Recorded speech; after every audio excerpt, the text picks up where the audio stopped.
여러분 안녕하십니까? 오늘 생방송 대한민국 2부는 조금 전 진행된 대통령실 대변인의 브리핑으로 시작합니다. 함께 보시겠습니다. 강유정 대변인입니다. 이재명 대통령은 오늘 게임 업체 크래프톤의 복합 문화 공간인 펍지 성수를 방문해 세계 3위의 게임 강국으로 레벨업이라는 주제로 현장 간담회를 개최했습니다. 간담회 시작 전 이 대통령은 신작 게임인 인조이를 체험했습니다. AI 기반 인생 시뮬레이션 게임인 인조이에 대해 이 대통령은 다른 사람의 세계도 볼 수 있는 것이냐, 이 세계에서 차 하나 사려면 몇 시간 일해야 되느냐라며 게임에 대해 상세히 물었습니다. 오늘 현장 간담회는 K컬처 주간 행사의 일환으로 대통령이 주재한 첫 번째 게임 간담회입니다.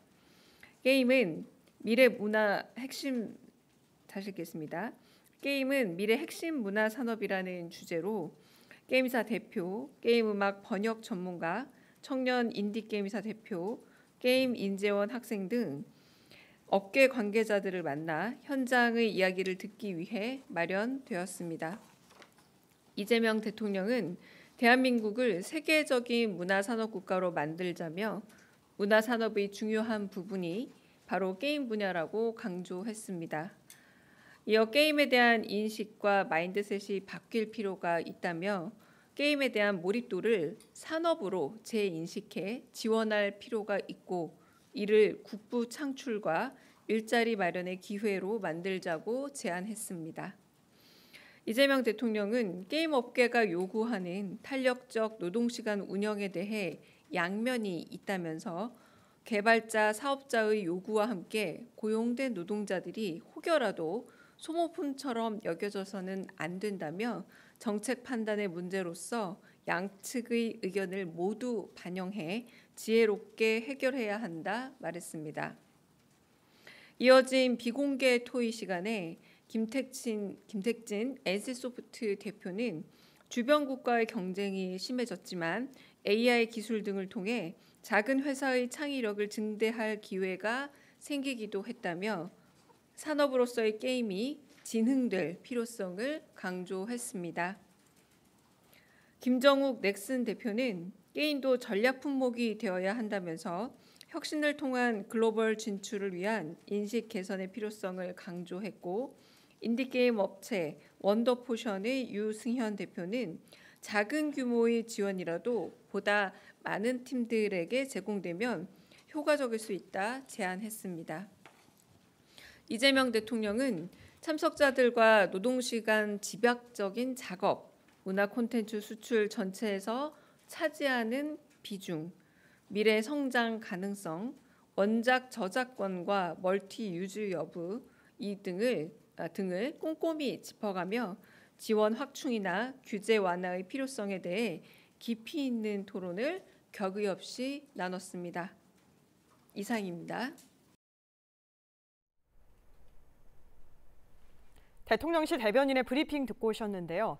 오늘 이재명 대통령은 K게임 관계자들과 간담회를 열고 이제 대한민국 문화산업의 중요 부분을 게임이 차지하고 있다면서 게임에 대한 몰입도를 산업으로 재인식하고 또 지원해야 한다고 강조했습니다. 지금까지 대통령실 브리핑이었습니다. 오늘의 주요 소식입니다. 정부가 주택시장 안정화 대책을 내놨습니다. 서울 전역과 경기도 12곳을 규제지역과 토지거래 허가구역으로 지정했습니다. 수도권과 규제지역에서는 부동산 금융규제도 대폭 강화됩니다. 주택 가격에 따라 주담대 한도가 차등 적용되고 1주택자의 전세대출 이자 상환분이 DSR에 반영됩니다. 정부가 오늘 캄보디아로 합동 대응팀을 파견합니다. 대통령실은 캄보디아에 구금된 한국인 60여 명을 이번 주말까지 송환하기 위해 노력하겠다고 밝혔습니다. 우리 경제통상수장들이 잇따라 미국을 방문합니다. 관세 협상 후속 협의와 3,500억 달러 대미 투자 논의에 주력할 것으로 보입니다. 뉴스 첫 소식입니다. 최근 서울과 수도권을 중심으로 집값 과열 양상이 이어지면서 정부가 주택시장 안정화 대책을 내놨습니다. 서울 전역과 경기도 12곳을 규제지역과 토지거래 허가구역으로 지정하고 대출 규제도 보완했습니다. 신국진 기자입니다. 정부가 부동산 시장의 과열 조짐을 억제하고 국민 주거 안정 실현을 위한 주택시장 안정화 대책을 발표했습니다. 이번 대책의 핵심은 수요와 공급을 균형 있게 고려한 주택시장의 안정적인 관리입니다. 정부는 국민 주거 안정을 최우선 목표로 수요와 공급 양 측면을 균형 있게 고려해 부동산 시장을 안정적으로 관리한다는 원칙 하에 주택시장 안정화 대책을 마련했습니다. 정부는 우선 토지거래 허가구역과 투기과열지구를 확대 지정해 가수요를 차단합니다. 서울시 25개 전 자치구와 과천, 성남 등 경기 12개 지역이 규제지역 대상입니다. 이들 지역에서는 주택 구입 시 2년간 실거주 의무가 부여되고 대출과 세제 등 강화된 규제가 적용됩니다. 이번 조치는 16일부터 즉시 효력이 발생합니다. 또 해당 지역은 토지거래 허가구역으로도 지정되는데 기간은 이달 20일부터 내년 12월 31일까지입니다. 정부는 이번 조치로 갭투자 등 비정상적 투기 수요를 차단하겠다는 계획으로 필요에 따라 기간 연장도 검토하기로 했습니다. 대출 규제도 강화돼 15억에서 25억 원 주택의 담보대출 한도는 4억 원, 25억 원 초과주택은 2억 원으로 축소됩니다. 수도권과 규제지역 전세대출에도 DSR 규제를 적용하기로 했습니다. 정부는 또 자금이 생산적 부문으로 유입되도록 보유세와 거래세 조정 등 세제 합리화 방안을 검토하고 있습니다. 생산적 부문으로 자금 흐름의 유도, 억능 부담 원칙, 국민 수용성 등을 종합적으로 감안해서 부동산 세제 합리화 방안을 마련하겠습니다. 정부는 이상 거래와 불법 행위에 대해서는 국세청과 경찰청 등 관계기관이 협조해 엄정한 단속 체계를 구축하기로 했습니다. 구윤철 경제부총리는 앞으로도 가계대출과 부동산 시장 동향을 면밀히 관리해 시장 안정을 지속적으로 유지하겠다고 밝혔습니다. KTV 신국진입니다. 수도권과 규제 지역에서는 부동산 금융 규제도 대폭 강화됩니다. 주택 가격에 따라 주택담보대출 한도가 차등 적용되고 1주택자의 전세대출 이자 상환분이 DSR에 반영됩니다. 김창규 기자입니다. 정부가 세 번째 부동산 대책을 발표한 건 부동산 시장 과열 조짐이 심상치 않기 때문입니다. 6.27 대책 이후 가계대출 증가 규모는 안정화됐지만 9.7 공급 대책에도 주택 가격은 다시 들썩이고 있습니다.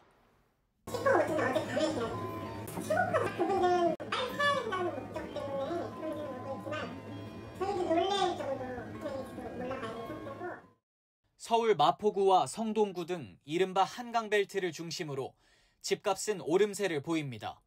9월 마지막 주 기준 아파트 매매 가격은 성동구가 0.78%, 마포구가 0.69% 올랐습니다.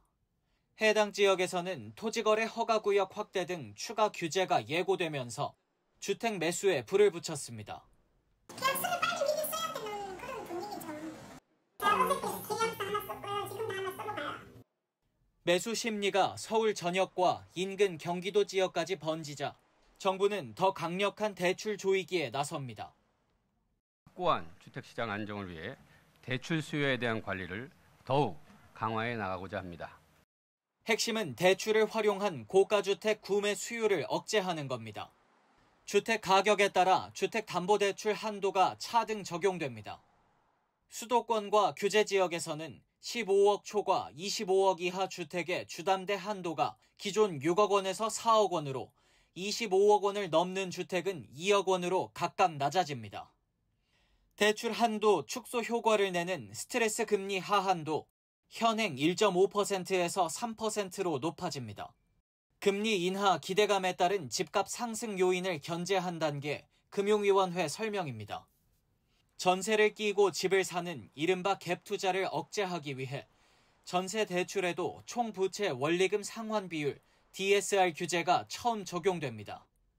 1주택자가 임차인으로 전세 대출 받는 경우 이자 상환분을 DSR에 반영할 계획입니다. 강화된 대출 규제는 시차를 두지 않고 16일부터 즉시 적용됩니다. KTV 김찬규입니다.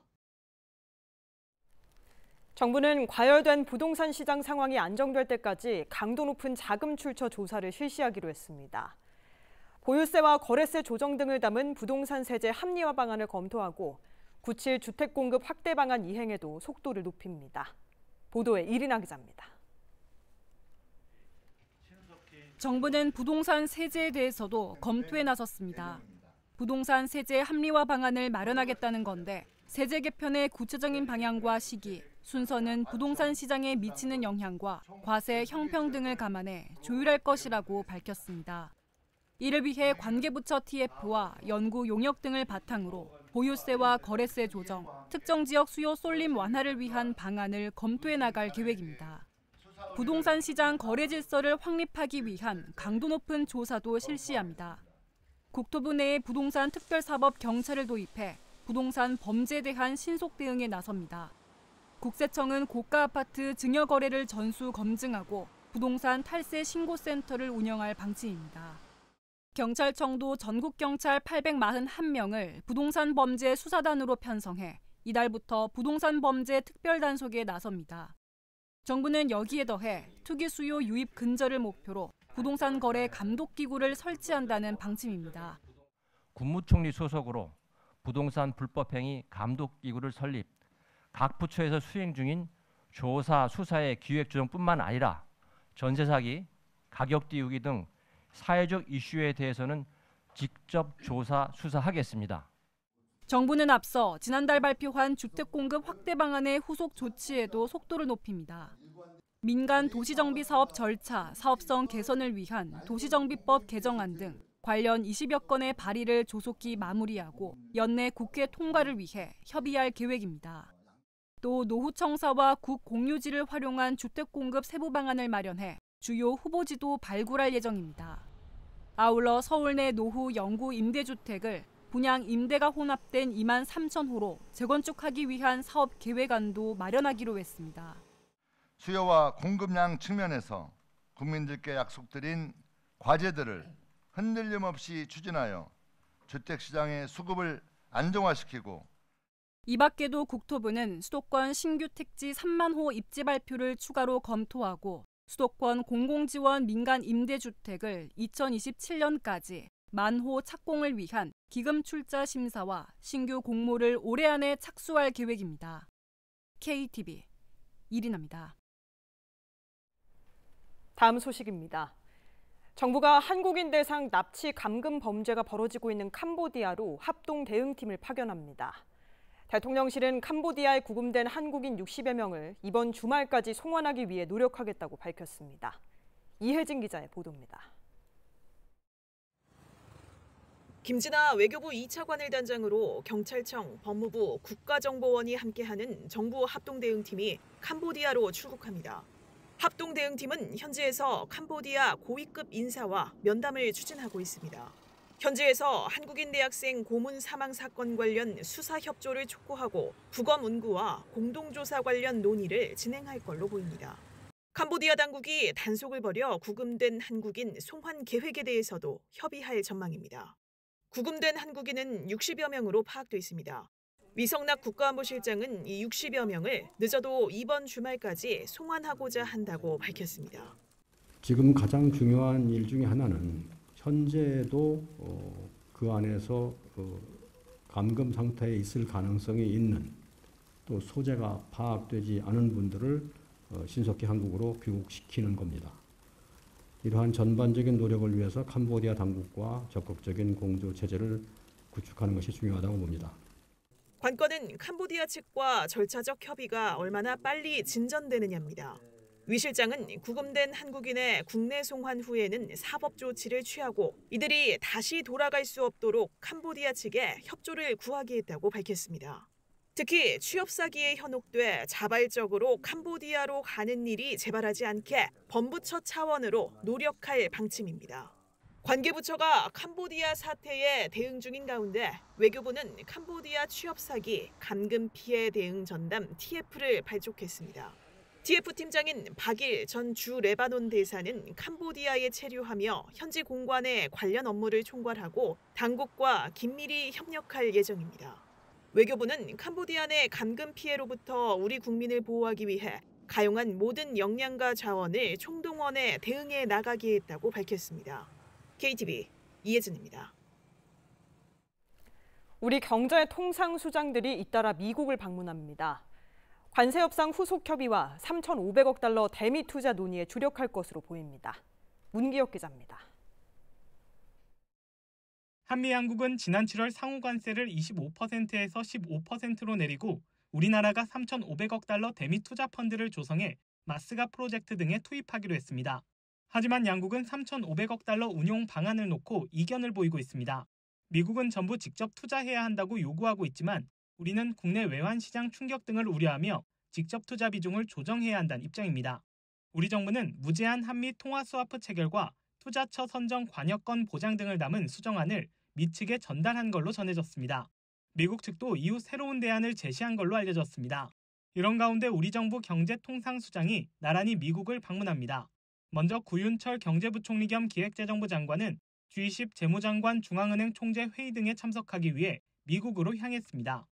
회의 참석이 목적이지만 이 자리에서 스콧 베센트 미 재무장관과 만나 통화 스와프 등 논의를 이어갈 걸로 예상됩니다. 국익 최우선으로 대미 관세 협상 후속 조치를 추진하고 국내 산업에 미치는 영향 분석 및 우리 기업의 새로운 기회 모색 등 능동적으로 대응하겠습니다. 김용범 대통령실 정책실장과 김정관 산업통상부 장관도 관세 협상 후속 협의를 위해 내일 함께 미국 워싱턴 DC로 떠납니다. 하워드 러트닝 미 상무장관 등 고위 인사들을 만나 대안을 논의할 걸로 전망됩니다. 이달 말 경주 에이펙 정상회의를 계기로 한미 정상회담이 열릴 예정인 가운데 이번 방미에서 해법을 찾을 수 있을지 주목됩니다. KTV 문기혁입니다. 이재명 대통령이 게임 산업 현장을 방문해 간담회를 열었습니다. 이 대통령은 게임 수출의 가능성이 무궁무진하다며 게임에 대한 부정적인 인식을 바꿔 국부 창출과 일자리 마련의 기회로 만들자고 강조했습니다. 최영은 기자입니다. 인공지능 기술로 만든 인생 시뮬레이션 게임 화면에 이재명 대통령의 젊은 시절 모습을 닮은 캐릭터가 등장합니다. 게임에서 사용할 캐릭터의 생김새를 사용자가 직접 정하고 실제처럼 직업을 선택해 일하고 물건을 살 수도 있습니다. 처음 하시는 분은 조금 어려우실 수도 있으세요. 근데 그게 재미죠. 이 대통령이 게임 산업 현장을 찾았습니다. 이 대통령은 우리나라를 세계적 문화산업 국가로 만들고자 한다면서 게임 산업은 이에 중요한 부분이라고 강조했습니다. 그러면서 게임에 대한 인식을 바꿔 경제에 도움이 되는 기회로 만들자고 제안했습니다. 펍지 게임이 작년 한 해 매출만 2조 7천억이었다는데 국부 창출에도 크게 도움이 되고 대한민국처럼 자원 부족한 나라, 수출로 먹고 사는 나라는 이런 게임 수출이 진짜 진정한 수출인 것 같아요. 이 대통령은 게임 산업에 종사하는 청년 직원들에게도 혜택이 있어야 할 거라고 밝혔습니다. 특히 연구개발이나 관리에 참여하는 젊은 직원들이 소모품으로 사용되는 최악의 상황이 생기지 않아야 할 거라고 말했습니다. 청년들이 최소한의 인권이 보장되지 않거나 아니면 소모품으로 사용되고 혹시라도 이렇게 버려지는 그런 최악의 현상이 생기지 않게 하는 게 또 우리의 일이기 때문에 그걸 사업자의 윤리, 도덕 감정에만 맡길 수 있는 건 아니고 일종의 제도로서 보장도 해야 되기 때문에. 이 대통령은 또 게임 산업이 청년 일자리 창출에 도움이 되는 산업이라며 그러면서도 좋은 일자리가 많아질 수 있도록 정책적으로 지원해야 할 거라고 덧붙였습니다. 이어진 간담회에서는 게임사 대표와 업계 종사자, 게임 인재원 학생 등이 참석해 이 대통령과 자유롭게 소통했습니다. 대통령실은 대통령이 게임 산업 현장 간담회를 주관한 건 이 대통령이 처음이라고 밝혔습니다. KTV 최영은입니다. 올해 3분기 외국인 직접 투자가 1년 전보다 20% 가까이 줄었습니다. 정부는 미국의 통상정책 불확실성이 이어지는 등 복합적 요인이 작용한 영향이라고 분석했습니다. 신경은 기자입니다. 올해 3분기까지 집계된 외국인 직접 투자 신고액이 206억 5천만 달러를 기록했습니다. 1년 전과 비교했을 때 18% 줄었습니다. 실제로 투자를 받은 도착액은 지난해보다 2% 감소한 112억 9천만 달러로 집계됐습니다. 유형별로는 M&A형 투자 신고액이 28억 8천만 달러로 지난해보다 54% 감소했습니다. 기업들이 투자국의 부지를 확보하고 사업장을 건설하는 그린필드 신고액은 177억 7천만 달러를 기록했습니다. 1년 전보다 6.1% 줄어든 겁니다. 정부는 미국의 관세 부과로 인한 통상 정책의 불확실성이 이어진 데다 지난해 3분기 역대 최대 실적에 따른 역기저 효과가 작용한 영향으로 분석했습니다. 미 관세 정책 등 글로벌 통상 환경의 불확실성 지속, 작년 3분기 역대 최대 실적에 따른 역기저 효과, 작년 대비 상승한 환율 영향 등으로 투자 의향을 의미하는 투자 신고는 전년 동기 대비 감소한 것으로 판단됩니다. 국가별로 보면 미국에선 화학공업과 유통 등을 중심으로 투자가 유입되며 신고 금액이 1년 전보다 58.9% 증가했습니다. 하지만 유럽연합과 일본, 중국 등의 투자 신고는 감소했습니다. 업종별로는 제조업 투자가 87억 3천만 달러를 기록해 1년 전보다 29.1% 감소했습니다. 서비스업의 투자 신고 금액도 111억 1천만 달러로 6.9% 줄었습니다. 정부는 외국인 투자 유치를 위해 현금, 입지 지원 등 다양한 인센티브를 활용할 계획이라고 밝혔습니다. 더 나아가 지역 순회 IR 등 다양한 국내외 투자 유치 활동을 이어갈 예정이라고 설명했습니다. KTV 신경은입니다.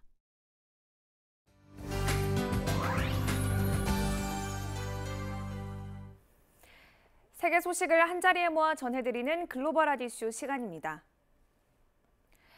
트럼프 대통령이 러시아 푸틴 대통령을 향해 실망스럽다고 비판했습니다. 그러면서 러시아 경제가 무너질 위기에 처해 있다고 경고했는데요. 자세한 내용 확인해 보시죠. 지난 14일 트럼프 대통령이 푸틴 대통령에 실망했다고 전하며 전쟁을 끝낼 의지가 없어 보인다고 밝혔습니다. 푸틴 대통령과 지금껏 좋은 관계를 유지해왔지만 이번 전쟁은 러시아의 명성을 크게 훼손시키고 있다고 비판했습니다.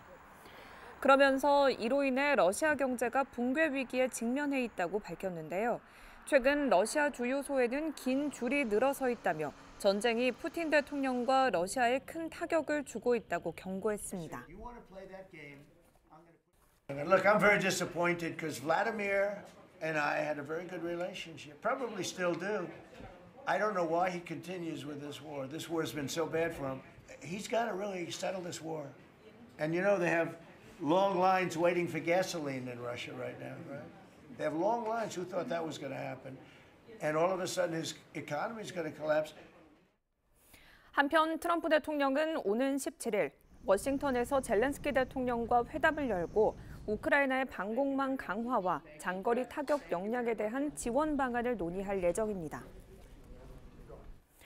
다음 소식입니다. 미국 연방정부의 셧다운 사태가 2주 넘게 이어지면서 의료 보조금 중단이 현실화될 위기에 놓였습니다. 전문가들은 이번 사태가 생명과 직결된 문제라고 경고하며 의료 공백을 우려하고 있는데요. 자세히 살펴보시죠. 공화당과 민주당이 예산 합의에 실패하면서 미국 연방정부는 지난 10월 1일 셧다운에 돌입했습니다. 이로 인해 1,000만 명 이상이 의존하는 건강보험 보조금이 만료 위기에 놓이면서 취약계층의 의료 접근이 크게 제한될 전망인데요. 의료산업 관계자들은 의료 서비스가 줄어들며 환자들이 직접적인 피해를 보고 있다고 전했습니다. 특히 보조금 중단이 현실화하면 대다수 국민이 보험료를 감당할 수 없게 될 것이라는 우려의 목소리도 높아지고 있습니다. I know we have to do something about the medical. In the Affordable Care Act, there is no way that people are going to be able to afford the premiums for that Affordable Care Act. And when they can't afford it and they drop it, and then they're still going to need health care, they go in under uninsured. It taxes the system. It puts the system in an overload. Some nights you can have 5 patients waiting to be seen to come to inpatient. Some nights you can have an overload of 28 patients where everybody's just sitting because there's not that many psychiatric beds in this region. 이런 가운데 미국 의회는 이번 주 안으로 보조금 연장안을 논의할 예정인데요. 그러나 여야 간 견해차가 커 문제 해결에는 시간이 걸릴 전망입니다. 다음 소식입니다. 구글이 인도 남부 안드라프라데시주에 150억 달러 규모의 AI 데이터 센터를 설립하기로 했습니다. 구글이 미국 외 지역에 투자하는 최대 규모 프로젝트가 될 전망인데요. 자세히 보시죠. 구글이 향후 5년간 인도 안드라프라데시주에 150억 달러를 투자해 세계 최대 규모의 인공지능 데이터 센터를 구축하겠다고 밝혔습니다. 이번 데이터 센터는 항구 도시로 알려진 비샤카 파트남에 건설되며 1기가와트급 규모로 시작해 향후 복수 단지로 확장될 예정인데요. 토마스 쿠리안 구글 클라우드 CEO는 이번 투자로 인도의 기술 생태계가 크게 성장하고 AI 혁신과 인재 양석을 가속화할 것이라고 설명했습니다. Today, though, we are incredibly proud with the support of the government of India, and the state of Andhra Pradesh. We're very pleased to announce a new gigawatt-scale AI hub in Visakhapatnam. It's the largest AI hub that we are going to be investing in anywhere in the world outside of the US. Data is the new oil, and data centers are the new refineries. At this juncture, I believe it's not about Andhra Pradesh playing an important role in India, but India playing an important role on the global landscape. 전문가들은 이번 투자가 미, 인도 간 무역 갈등 속에서도 양국 기술 협력을 강화하는 전환점이 될 것으로 보고 있습니다. 마지막으로 글로벌 문화 소식 전해드립니다. 영국 런던에서 전통과 현대 디자인을 한자리에서 즐길 수 있는 패드 디자인 페어가 개막했습니다.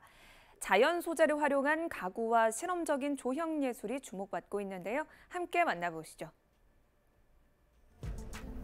런던 버클리 광장에서 제17회 패드 디자인 페어가 개막했습니다. 70여 개국 갤러리가 참가해 전통 공예와 현대 디자인을 함께 선보였는데요.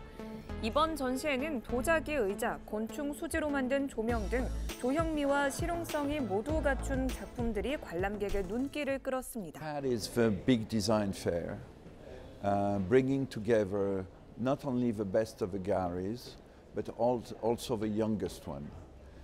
That's always been the goal, and that's what is amusing with PAD, is that we're mixing all the generations and all the styles of design, historical and contemporary.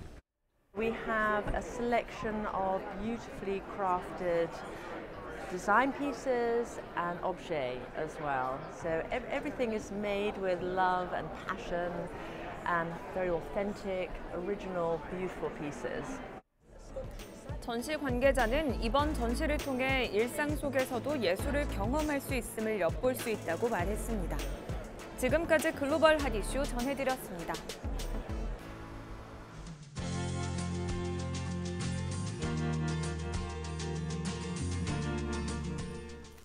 여러분의 즐거운 삶을 위한 건강지킴이 건강 365 서울 스튜디오 연결해 자세한 내용 알아볼 텐데요. 그 전에 오늘의 주제 영상으로 먼저 만나보겠습니다.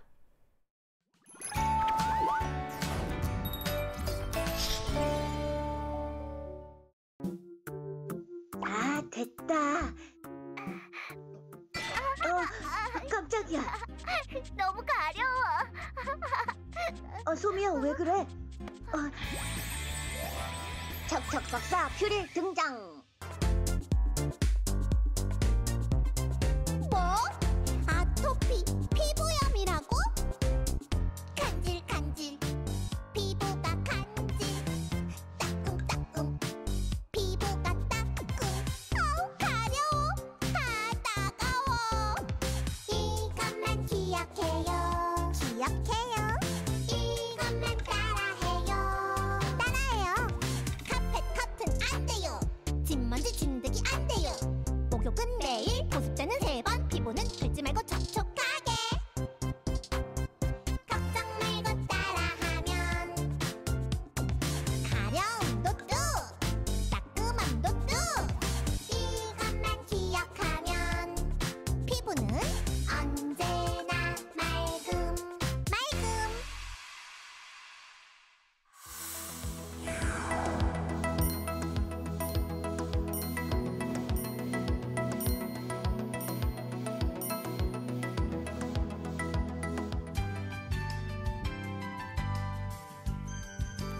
아토피 환자들에게 가을은 정말 까다로운 계절입니다.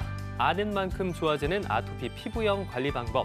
오늘은 김현정 피부과 전문의와 함께 살펴보겠습니다. 안녕하세요. 네, 안녕하세요. 교수님, 날이 많이 쌀쌀해지고 또 건조해졌습니다. 이럴 때 피부가 좀 푸석푸석해지는 게 아닌가 걱정이 많이 되는데요.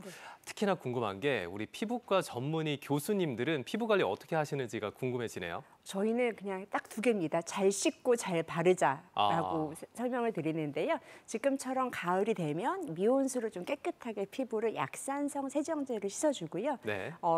보습제를 다 닦고 난 다음에 3분 안에 바로 발라주게 되고요. 가을이라고 또 소홀하지 않는 게 있죠. 자외선 차단제를 반드시 발라주는 게 중요하고요.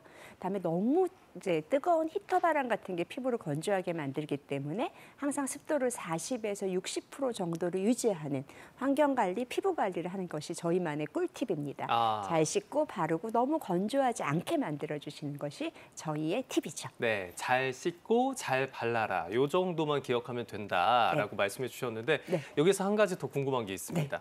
요즘 온라인에서 갑론을박이 벌어지는 것 중에 하나가 아침에 일어났을 때는 물로만 세안하는 게 좋다라는 이야기도 있더라고요. 이건 어떤가요? 저는 절대 반대입니다. 반대하시군요. 왜냐하면 저희가 밤새 우린 피부는 회복하는 과정이기 때문에요. 피지가 되게 많이 나오고요. 피지가 나오면 우리 베개에 묻어있던 노폐물 같은 것이 저희가 붙을 수 있고요. 또 지난 밤에 발랐던 보습제가 끈적이기 때문에 그 다음날 아침에 그냥 물로만 씻으면 다 제거되지 않은 채 아침을 맞이하기 때문에요. 아침에 일어나셔서 미온수랑 거품형의 약산성 세정제로 가볍게 씻어내주면 뽀송뽀송하고 매끈한 피부를 유지하실 수 있습니다. 물로만 닦지 마시고요. 약산성 세정제를 사용해 주세요. 세정제를 사용해야 되는군요. 그럼요. 네. 자, 최근에 저 같은 경우에는 아이를 키우는 친구들이 많이 있어서 이 친구들과 대화를 나누다 보면요. 우리 아이 아토피 때문에 걱정이다라는 이야기를 자주 듣게 됩니다. 실제로 국내에 아토피 질환을 겪고 있는 환자 수가 많은 편인가요? 네, 점점점 늘고 있다고 보시면 될 것 같고요. 쉽게 저희가 설명하면 우리 어린아이들 중에 5명 중에 1명이 아토피 피부염이다 할 정도로 되게 많이 있습니다. 그렇군요. 실제 아토피 피부염에 대한 국민건강보험 자료를 한 18년간 추적한 자료로 봤더니요. 2002년에는 전 인구의 3.9%였어요. 그런데 2019년, 10년이 좀 지나고 15년 정도 지나니까 5.0%로 거의 2배 가까이 증가한 추세라고 보시면 될 것 같고요. 많이 늘었네요. 예전에는 그냥 아이들만의 질환이라고 봤지만 실제 보면 아이들, 초등학생, 중학생, 성인까지도 늘었고요. 성인은 설문조사를 봤을 땐 전 인구의 성인 중에 7%, 그다음에 저희가 직접 진단을 쓴 전 인구의 3%로 예전엔 한 1%만 했던 게 한 3배 정도 늘어서 이제는 아이들만의 질환이 아니라 성인 질환이라고 볼 수 있고요. 최근에 국민건강보험공단에서 집계한 통계에 의하면 아토피 피부 환자는 100만 명의 시대를 맞이하게 됐습니다. 그러다 보니까 이런 많은 아토피 피부 환자들의 고통을 서로 나누기 위해서 매년 9월 14일은 세계 아토피 피부염의 날입니다. 실제 우리나라에서도 중증 아토피 연합회와 대한 아토피 피부염 학회, 그다음에 대한 아토피 연구회 이런 모임들이 같이 모여서 환자들의 고통을 전문의들과 함께 나누는 시간들이 있었고요. 그러면서 이 어렵고 힘든 질환들을 같이 극복하겠다는 그런 모임도 있었습니다. 그렇군요. 이제는 어린아이들뿐만 아니라 성인까지 다양한 연령층에서 아토피 피부염을 앓고 있다라는 이야기를 해주셨는데 자, 그런데 이 아토피를 규정을 하는 표현 중에 하나가 현대 문명이 낳은 질환이다라는 이야기가 있더라고요. 이게 왜 생기는 건지를 아는 게 중요할 것 같습니다. 아토피 피부염의 원인, 병인이라고 하면 크게 3가지를 기억해 주시면 되는데요. 첫 번째는 피부 장벽의 이상이라고 보시면 됩니다. 유전적인 건 환경적인 건 간에 우리가 피부를 보호하는 것을 피부 장벽이라고 부르는데요. 아토피 피부염은 이게 취약한 상태라고 보시면 됩니다. 두 번째는 우리가 쉽게 알고 있는 알레르기 반응이라는 염증 반응이 남들보다 과도하게 나타나기 때문에 우리가 가렵고 진물이 나는 그런 상황이 되는 거고요. 세 번째는 그로 인해서 가려움증과 2차 감염이 되는 피부 장벽의 이상, 면역 반응의 과도한 반응, 세 번째 가려움과 감염이라는 세 가지 축이 이루어지는 아주 복합적인 질환이기 때문에 치료도 어렵고 관리도 어렵다라고 얘기합니다. 특히 현대 문명에서 증가했다고 한 이야기는 뭐냐면 보통 개발도상국에서는 전 인구의 한 5% 정도라고 하면 점점 할수록 전 인구 20%까지 늘어나는 거고 정말 선진국이 되면 이렇게 정체기를 이룰 정도로 선진국병이라고 부르게 되는 이야기고요. 네. 가설 중에는 어렸을 때 너무 지저분하게 살면 아토피가 좀 덜 생기고 너무 깨끗하게 사는 문명에서는 아토피가 더 많이 생긴다는 위생 가설도 있습니다. 어렸을 때 좀 면역을 키울 수 있는 약간은 그래도 비위생적인 환경, 좀 지저분한 환경에서 면역 체계를 더 강하게 가져갔기 때문에 아토피가 덜했을 수 있다라는 그런 가설이 있는 거군요. 그걸 위생 가설이라 부르고요. 어릴 때 저희가 무슨 땅 따먹기 하고 뭐 거북 아니죠. 두꺼봐 이런 사람들은 좀 덜 돼 있고 외국 같은 경우에 농장에서 놀았던 아이들의 아토피가 덜 있다라는 것으로 저희가 얘기하고 현대 문명은 너무 깨끗하고요. 또 하나 항생제의 과도한 사용으로 인해서 더 많이 아토피가 있다라는 가설도 있습니다. 그렇군요. 자, 어렸을 때 아토피가 심했던 사람들이 성장을 하면서 어른이 되면서 좀 완화됐다라는 이야기도 들었고요.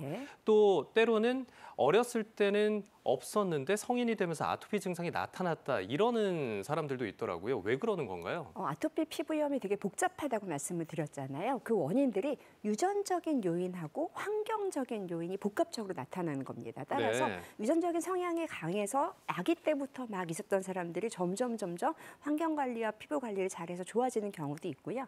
유전적인 성향이 있는데 처음에 발현되지 않다가 환경적으로 너무 손상을 받아서 뒤에 올라오는 환자들도 있습니다. 아토피 피부의 유전적인 성향을 좀 쉽게 설명을 드리면 엄마와 아빠가 둘 다 심한 아토피 피부염이다. 그러면 80%의 확률로 아토피 피부염이 생겨요. 높은 확률이네요. 엄마와 아빠 둘 중에 한 명이 심한 아토피 피부염이다 그러면 한 명이 아토피 피부염, 그러니까 50%의 확률로 아토피 피부염이 생긴다고 할 정도로 유전적인 성향도 되게 강하고요. 엄마 아빠가 아무도 없었지만 환경적으로 너무 미세먼지, 다음에 뭐 진먼지 진드기 이런 데 취약하거나 너무 과도한 세정화랑 피부를 괴롭히는 경우에도 아토피가 악화될 수 있기 때문에 단순히 유전적 요인, 환경적 요인이 하나로 설명할 수 없고 이게 복합적으로 하다 보니까 있다가도 없고 없다가도 있고 호전과 악화를 반복하는 정말 고질적인 벽이 되는 거죠. 그렇군요. 이렇게 유전적인 혹은 환경적인 요인이 복합적으로 일어날 수 있는데 작용하는 그 과정에서 분명히 증상이 있을 겁니다. 많은 분들이 아토피하면 떠오르는 그 증상이 가려움이잖아요. 그렇죠. 그런데 이 가려움, 의심해 볼 만한 다른 증상들 또 뭐가 있을까요? 내 아이가 아토피인가 아니면 내 스스로가 아토피인가 좀 확인해 볼 수 있는 증상이 있을까요? 네, 저희 피부과 전문의들은 아토피 피부염을 진단하는 진단 기준을 가지고 있습니다. 가장 대표적인 증상은요, 건조함과 동시에 극도로 가려운 증상들이 가장 흔한 증상인 거죠. 두 번째로는요, 연령별로 특징적인 만성적인 습진이 보이는 거예요. 우리 어린 아가들, 우리 영유아 아이들을 보면 볼이 빨간 채로 진물이 나는 그런 습진이 반복적으로 생기고요. 점점 학령기나 유치원기로 가게 되면 주로 접히는 곳에 아토피 피부염이 생기게 됩니다. 성인기가 되면요, 어깨 위로, 목으로, 얼굴로 거무튀튀해지고 두꺼워지는 성인기 아토피 피부염의 특징적인 병변 분포가 나타나는 것이 두 번째 진단 기준이 되는 거고요. 세 번째 가장 중요한 거는 만성이라는 겁니다. 호전과 악화를 너무 반복하기 때문에 한 번 생기면 6주 이상 1년에 몇 번씩 계속 반복적으로 생긴다는 만성적인 특징이 가지고 있고요. 네 번째는 가족력이 있습니다. 아까 말씀드린 엄마, 아빠, 다음에 뭐 친척 아니면 우리 동생, 언니들이 갖고 있는 경우도 있고요. 다섯 번째는 다른 알레르기로 동반하는 경우도 있습니다.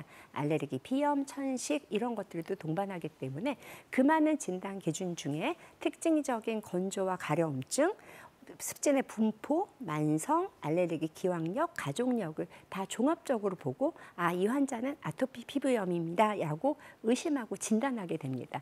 가끔 어머님들이 오셔서 저 피 한 번만 뽑아서 아토피 피부염인지 진단해 주세요 라고 얘기하는데요. 피를 뽑아서 저희가 보는 거는 알레르기가 있는지를 보는 5가지 진단 기준 중에 하나를 보는 거고요. 이 5가지를 복합적으로 봐서 이 환자는 아토피 피부염이니까 지금부터 열심히 치료하고 관리합시다 라고 하는 거고요. 되고요. 항상 잊지 말아주시는 거는 전 세계의 진단 기준은 똑같고요. 이것을 종합적으로 본다라는 거 잊지 않으셨으면 좋겠습니다. 그렇군요. 이렇게 한 5가지 정도의 기준에 따라서 아토피 환자인지 아닌지를 구분한다라는 설명을 해주셨는데 그런데 혹시 집에서 자가 진단을 해보다가 뭐 가려움증이나 염증 반응 이런 걸 보고 다른 질환이랑 혼동해서 내가 아토피인지 아니면 다른 질환인지 착각할 수도 있지 않을까요? 네, 그럴 수 있는 게요. 보통 피부과에 가렵고 빨간 질환은 너무너무 많아요. 대표적인 여러분들이 많이 알고 있는 지루 피부염이라는 게 있거든요. 저희가 이제 교과서상으로 봤을 때 습진이라는 그런 챕터 안에 들어있게 되는데 지루 피부염은 주로 이제 피지가 많이 나오는 미간이라든지 뺨 같은데 빨갛게 되면서 각질이 일어나는 질환이 되고 두피까지도 갈 수 있기 때문에 이게 아토피가 아닌가 착각할 수 있는 병이고요. 또 하나는 여드름 주사 질환이라는 그 챕터에 들어있는 주사 피부염, 우리가 주사 그러면 술 주정을 얘기하는 게 아니라 피부과에서는 얼굴이 빨개지는 질환이고요. 주로 20, 30대 여자분들, 50대 여자분들이 얼굴이 홍조를 띠면서 화끈화끈거리고 따가운 질환들도 마치 아토피처럼 보일 수도 있습니다. 또 하나는 습진에서 가장 유명한 질환 중에 하나죠. 접촉 피부염이라는 게 있는데요. 어떤 알레르기 피부염이나 또는 자극성 피부염 때문에 피부가 진물이 나는 건데요. 이거는 특히 다음 부분에 나오기 때문에 아토피 피부염하고 좀 차이가 있습니다. 또 하나 헷갈리는 이름이 건선과 건선이 비슷하다 보니까 건선이란 되게 특별한 질환이 있습니다. 전인구 1%가 되고요. 구진 인설성 질환, 우리가 쉽게 말하면 여기에 딱지가 않는데 하얗게 비늘처럼 맞는 질환을 저희가 건선이라고 얘기하는데 아토피랑 정반대의 분포를 갖고 있어요. 아토피는 주로 접힌이 있다고 하면 건선은 주로 이렇게 팔꿈치, 그다음에 피부가 많이 부딪히는 곳에 생기는 질환이어서 저희는 봤을 때 한눈에 알 수 있지만 일반인들이 봤을 때 이게 내가 아토피 피부염이 아닌가라고 착각하는 대표적인 질환들이 되는 것이죠. 그렇군요. 이렇게 혼동을 할 수 있는 여러 질환들에 대해서도 한번 짚어봤는데요. 자, 그런데 증상이 명확해서 아토피를 치료를 해야 된다. 그러면 이게 하루 만에 치료가 되는 게 아니잖아요. 그렇죠. 장기전으로 생각을 해야 될 것 같은데 아마 단계나 증상별로 또 치료 방법이 달라질 것 같습니다. 네, 아토피 피부염 치료의 가장 큰 특징은 단계별 맞춤형 치료라고 이해하시면 좋을 것 같습니다. 가장 기본 치료는 보습제입니다. 또 하나 중요한 것은 아토피 피부염을 악화시킬 수 있는 요인들을 잘 피해주는 게 중요하죠. 혹시 내가 개, 고양이, 진먼지, 진드기 알러지가 있다? 그러면 그 알레르기 원인들을 피해주는 것도 아토피 피부염의 가장 기본 치료가 되는 거고요. 또 하나는 온도나 습도 때문에 내가 나빠진다 하면 환경 관리하는 것만으로도 충분한 원인을 피하는 작용이 됩니다. 근데 이렇게 기본적인 보습제와 환경 관리, 악화 요인을 피하는데도 계속 나빠진다 그러면 저희는 그다음부터는 바르는 치료를 하게 됩니다. 이거를 국소 치료라고 하는데요. 여러분 모두 알고 있는 그런 제제가 있죠. 국소 스테로이드제로 우리 염증들을 많이 완화하게 되고요. 최근에는 국소 스테로이드제뿐만 아니라 칼슘 유린 억제제라고 해서 스테로이드 아닌 연고만으로도 저희가 잘 능동적으로 치료할 수 있는 단계가 됩니다. 근데 이렇게 했는데도 치료가 안 되는 경우가 있어요. 그러면 이제는 먹어서 치료하는 전신 치료가 되겠는데요. 전신 치료는 주로 전신 면역 억제제를 쓰거나 최근에는 중증 아토피 피부염을 위해서 저희가 생물학적 제제 또는 잭저해제 같은 고도의 약들이 갖고 있습니다. 여기에 동반돼서 전신에 광선 치료를 하는 방법도 있고요. 그다음에 아토피 피부염은 감염에 취약하다 보니까 항바이러스제라든지 항생제 같은 것을 같이 치료하는 방법도 있고요. 여기에 보조요법으로 어떤 영양제 같이 쓰는 것들을 아주 다양하게 단계별로 계단형으로 치료하면서 밑에 기본요법, 보조요법, 증상에 따른 치료들을 하는 것이 아토피 피부염의 치료 전략입니다. 네, 이렇게 단계별로 다양한 치료 방법이 쓰이는데요. 그런데 설명해 주시다가 중간에 이제 스테로이드 제제 설명을 해주셨잖아요. 저 같은 경우에도 피부과에 가끔씩 진료받으러 가면 이 연고형 스테로이드 제제를 처방해 주시는 경우가 있거든요. 그럴 때마다 선생님 이거 괜찮은 건가요? 라고 여쭤보는 이유가 부작용에 대한 우려 때문인데 혹시 괜찮을까요? 이 스테로이드 질문을 하면 모든 피부과 전문의가 약간 이렇게 빠직하는 그런 영향인데요. 스테로이드가 잘못된 게 아니고요. 잘못 잘못된 사용이 잘못된 것이죠. 네, 국소 스테로이드 부작용 저희 너무 잘 알고 있어요. 대표적으로 바르게 되면 여드름이 생겨요. 네. 어떤 경우에는 혈관이 늘어서 얼굴에 더 붉게 되는 경우가 있어서 주사 같은 것을 만드는 경우도 있고요. 또 하나는 너무 오래 바르면 피부가 종이장처럼 얇아지는 위축이 되는 경우도 있고, 또 하나는 오히려 그분이 털이 너무 많이 나서 여기만 털이 났어요 하는 경우도 있어서 국소 스테로이드 부작용이 있습니다. 근데 여기서 유의할 거는 우리 피부과 가시면 한 번 오시고 안 오시는 게 아니잖아요. 약 주시고 다시 와주세요 하는 이유는 그런 부작용이 있는지를 보겠다는 거고요. 또 하나 전신 스테로이드 많이 드시게 되거든요. 전신 스테로이드 부작용은 조금 심각하기는 해요. 얼굴이 달덩이처럼 붓는 쿠싱 증후군이라는 게 있고요. 그다음에 고혈압, 당뇨 같은 게 생길 수 있기 때문에 많이 걱정이 되고, 너무 오래 먹으면 골다공증이 되거나 골괴사가 있을 수 있기 때문에 선생님하고 잘 맞춰가게 된다면 이런 부작용들은 크게 문제는 없으니까 저희를 믿고 잘 따라와 주시면 감사하겠습니다. 네. 결국에는 나를 치료해주고 진단해 주시는 선생님을 잘 믿고 치료를 잘 받는 게 중요하다. 그렇죠. 이렇게 이해가 되겠는데, 자, 그런데 워낙 또 장기 동안 치료를 하다 보니까 만성적인 아니면 중증 아토피 같은 경우에는 잘 낫지 않는 경우들도 있잖아요. 혹시 앞서 소개해 주신 치료법 이외에 그 이상의 치료법이 또 있을까요? 2018년부터 중증 아토피 피부염을 보는 피부과 의사들은 너무 행복했습니다. 왜냐하면 예전에는 그냥 스테로이드를 써서 면역을 억제하거나 전신 면역 억제제를 쓰고 있는데, 이제는 특별하게 중증 아토피 피부염한테 올라가 있는 사이토카인 물질을 억제하는 생물학적 제제가 우리나라에 3개 이상이 들어와 있고요. 그다음에 그 염증 물질의 어떤 시그널을 막는 잭저해제가 들어있어서 아무리 심한 중증 아토피 피부염이라도 이제는 관리 가능한 범위로 갈 수 있기 때문에 최근에 진료실에서 중증 아토피 피부염 환자가 신안으로 들어오면 제가 막 웃고 있어요. 어머, 제가 고쳐드릴 수 있어요라고 말할 수 있을 정도고요. 또 하나 좋은 소식은 그렇게 중증인 환자는 중증도 점수 EG가 23이 되고 3년 이상 치료했는데도 안 되고 스테로이드를 바르거나 면역 억제제를 3개월 이상 썼는데도 중증이다. 그러면 나라에서 전체 의료 비용의 10%를 지원해주는 산정특례라는 그런 제도가 있기 때문에 중증 아토피 피부염은 더 이상 숨지 마시고 피부과 전문의, 알레르기 전문의, 소아 알레르기 전문의를 찾게 되면 그런 중증 아토피에 대한 최신 치료들을 여러 가지 할 수 있고요. 저희가 농담처럼 얘기해 드렸는데요. 우리 이순신 장군이 12척의 배가 있다고 하듯이 중증 아토피 피부염을 보는 저희한테는 6가지의 배가 있기 때문에 저희가 이 아토피 피부염을 이제 잘 무찌를 수 있습니다. 네, 이렇게 치료법이 또 좋은 방향으로 계속해서 발전이 되고 있으니까 너무 걱정하지 말고 전문의와 상담하신 다음에 제대로 치료를 받으시는 게 좋겠습니다. 그럼요. 네. 자, 호미로 막을 것을 가래로 막는다라는 속담이 있죠. 잘못된 건강 상식으로 병을 키우기 전에 바로 잡아 드리겠습니다. 아토피에 대한 오해와 진실을 OX로 풀어보겠습니다. 앞쪽에 있는 판넬로 제 질문에 답을 해주시면 되겠는데요. 자, 먼저 첫 번째 질문 드리겠습니다. 아토피도 전염될 수 있다. 전혀 그렇지 않습니다. 실은 환자들이 많이 오해를 하시고 어린아이들이 우는 경우가 있는데요. 아토피 피부염은 염증성 질환이지 절대 감염성 질환이 아니기 때문에 옮지 않습니다. 그렇군요. 두 번째 질문입니다.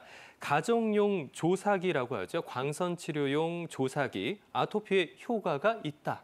광선치료는 아토피 효과가 있지만 우리가 집에서 무분별하게 쓰는 광선치료기는 오히려 위해할 수 있기 때문에 전문의의 처방을 받는 병원에서 하는 광선치료를 저희가 더 추천드립니다. 그러면 세모로 인식을 하면 되겠네요. 네. 자, 다음 질문입니다. 아토피 환자는 물로만 씻어야 한다. 네, 정답은 앞서 말씀드린 대로 X입니다. 아토피 피부염 연고도 많이 바르게 되고요. 약산성 세정제를 쓰게 되면 pH를 약산성으로 잘 유지할 수 있기 때문에 항상 거품형의 세정제로 깨끗이 씻어주는 것을 추천드리고요. 특히 감염에 취약하기 때문에 이것을 그냥 물로만 씻게 되면 포도상 구균이라든지 헤르페스 바이러스가 잘 침투할 수 있기 때문에 깨끗하게 씻는 것을 추천드립니다. 그렇군요. 다음 질문 드릴게요.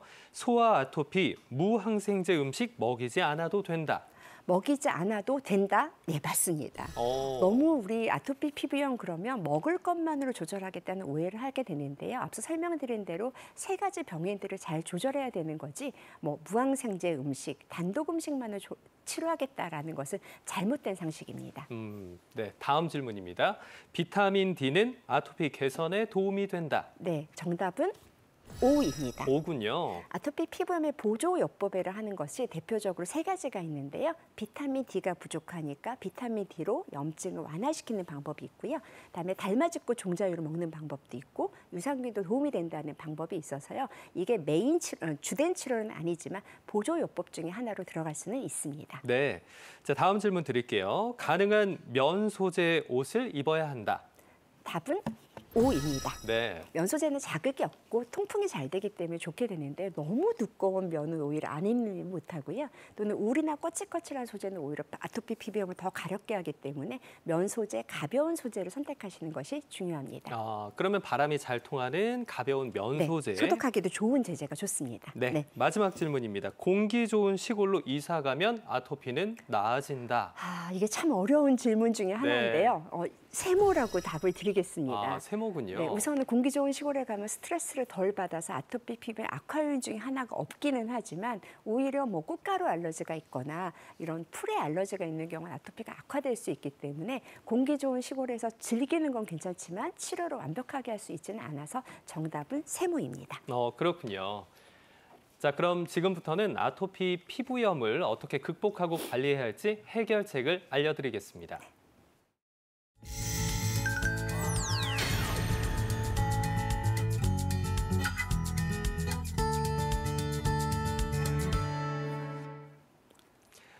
네, 교수님 요즘 아토피와 관련해서 다양한 민간 요법들도 보이거든요. 물론 우리 의사 선생님들은 싫어하실 것 같은데 싫어합니다. 네, 특히나 피해야 되는 민간 요법들을 좀 정리해 주시면 좋을 것 같아요. 네, 첫 번째는 저희가 많이 듣는 거 있죠. 식초, 죽염 이걸로 목욕하면 아토피가 좋아진다. 네. 안 됩니다. 오히려 피부 장벽을 너무 손상시키게 되고요. 네. 두 번째, 천연, 생국화, 허브 이런 것들이 좋아지게 생각하는데 얘는 오히려 알레르기성 접촉 피부염을 악화시킬 수 있기 때문에 피해 주셔야 되고요. 세 번째는 그렇게 오일들을 바르세요. 오일, 들기름, 뭐 온갖 기름을 몸에 바르시게 되는데 오히려 모공을 막아서 여드름을 악화시킬 수 있기 때문에 피하게 되고요. 네. 실제 보습제는 이 기름하고 물을 너무너무 과학적으로 잘 섞었기 때문에 좋은 기름은 보습제 안에 들어있다고 생각하시고 저런 요법은 피해 주시면 좋겠고요. 또 하나는 고기를 먹으면 아토피가 나빠진다라는 극단적 식이요법을 하시는 분들이 있습니다. 특히 아토피 피부염은 어린아이들한테 많게 되는데 그런 육식을 피하게 되는 육고기를 안 드시는 분들이 너무 많은데 그러면 성장의 저하가 되고요. 피부 장벽에는 단백질도 중요하기 때문에 이렇게 극단적인 식이요법은 저희는 절대 반대합니다. 네. 마지막으로 스테로이드가 아까 말씀드린 대로 다들 무서워하시다 보니까 아나키, 스테로이드를 없이 키우는 이런 민간요법들이 많게 되는데 저희를 믿고 적절하게 스테로이드를 썼다 뺐다 스테로이드가 안 된다 그러면 그 다음 단계 치료해 줄 테니까 스테로이드에 대한 무한 미움을 좀 없애주셨으면 좋겠습니다. 네. 말씀을 듣다 보니까 과학적인 근거가 없는 민간요법에 너무 매몰돼서는 안 되겠다라는 생각이 듭니다. 자, 그러면 아토피를 낫고자 하면 집을 바꾸라는 이야기도 있는데요. 주변 환경을 어떻게 좀 개선하면 좋을지에 대해서도 얘기해 주시면 좋을 것 같아요. 네, 첫 번째는 집이 깨끗하긴 해야 됩니다. 특히 진먼지, 진드기 알러지가 있는 경우가 아토피 환자 60% 이상이 되기 때문에 친구를 일주일에 한 번씩 75도 이상으로 삶아서 바꿔주는 과정이 필요합니다. 제가 제일 좋아하는 그런 가수가 있는데 브라이언이라는 가수분이 집을 청소하는 걸 본 적이 있어요. 굉장히 청결하죠. 네, 그 정도만 청소해 주면 된다라고 환자들한테 얘기를 하고요. 두 번째는 실내 습도는 40에서 60% 정도로 조절해 주시고 네. 온도는 한 23도 이하로 해주시는 게 아토피 피부에 큰 도움이 됩니다. 세 번째는 환기입니다. 너무 난방을 많이 하다 보니까 환기를 안 하는 경우가 있는데요. 환기를 하면서 나쁜 공기들을 좀 몰아내는 것도 우리 아토피 환자한테 크게 도움이 되는 그런 과정이기 때문에 하루에 아침에 한 번, 저녁에 한 번, 점심에 한 번 10분 이상 환기해 주시는 게 중요하고요. 면 같은 천연 섬유의 옷들을 입어주시고 얘를 삶아서 뽀송뽀송하게 갖고 가는 것만 해도 아토피 없는, 걱정 없는 그런 집을 만들 수 있는 수칙이 될 수 있을 것 같습니다. 그렇군요. 자, 그러면 오늘 이 시간 마지막 질문 한번 드려볼 텐데요. 네. 혹시나 아토피 환자 아니면 아토피가 의심되는 분들 같은 경우에 이 피부 건강 잘 지키기 위해서 예방 수칙을 좀 정리해 보자면 어떤 것들이 있을까요? 피부과 의사가 제일 안 하는 것 중에 하나 있습니다.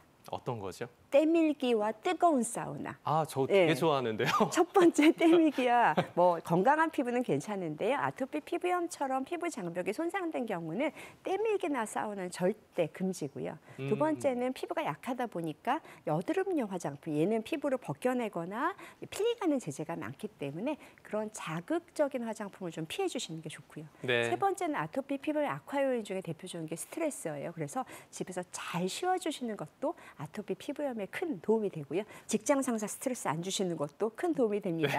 네 번째는 피부과 환자들한테 가장 중요한 세라마이드 콜레스테롤 지지, 세콜지 보습제를 잘 발라주시거나 글리세롤 파라펜이 있는 그런 필수 보습제를 발라주시는 것도 저희가 강력하게 추천드리고요. 마지막에 탄단지, 균형 있는 탄수화물, 단백질, 지방이 균형적인 그런 식단을 해주시는 것들이 아토피 피부염을 예방하고 관리하는 데 가장 중요한 수칙이 될 수 있습니다. 네.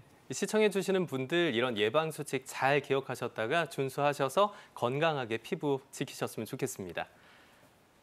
병에 대한 조급함이 오히려 병을 키우는 경우가 많죠. 여유로운 마음을 갖고 꾸준한 치료와 관리로 건강한 피부는 물론 다시 평온한 일상을 누릴 수 있길 바랍니다. 지금까지 김현정 피부과 전문의와 함께했습니다. 오늘 말씀 고맙습니다. 감사합니다. 네, 다음 시간에는 찬바람 부는 10월부터 늘어나는 심장 질환에 대해서 살펴보겠습니다. 이와 관련해서 궁금한 사항을 건강 365 코너 댓글란에 달아주시면 전문의와 함께 심장 건강 지키는 방법 찾아드리겠습니다. 다음 시간에도 많은 기대 부탁드립니다. 사네요. 근심 없게 나 아름다운 방식으로 무딘 목소리와 어설픈 자욱들 화려하게 장식해줘요. 그대 춤을 추는 나무 같아요. 그 안에 두박한 음악은 나예요. 내 곁에만 움츠린 두려움들도 애틋한 그림이 되겠죠. 그럼 돼요.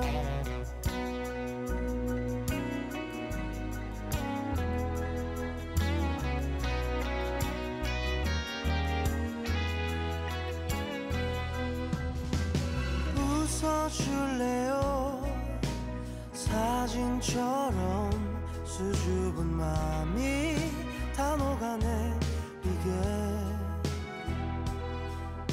무력한 걸음과 혼잡한 TV 속 세상 없이 또 울기도 해요.